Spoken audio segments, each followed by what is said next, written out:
तुम्हाला माहिती आहे का एका छोट्या गावात एका दिवसात करोडो रुपयाचा कापूर जडतो. मी गेलो तो अमरावती जिल्ह्यात चांदूर तालुक्यात सावंगाव विठोबा इथे गुढीपाडव्याला इथे एवढी मोठी यात्रा भरते की पाय ठेवायला सुद्धा जागा कमी पडते.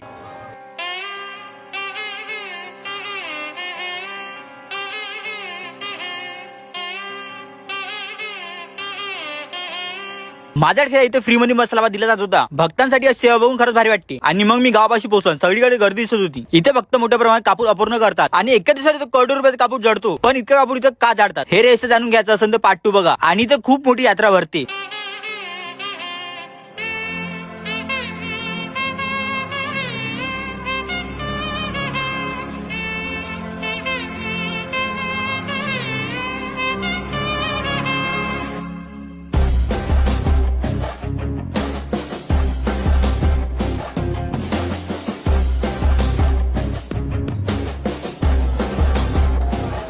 फॉलो करून घ्या.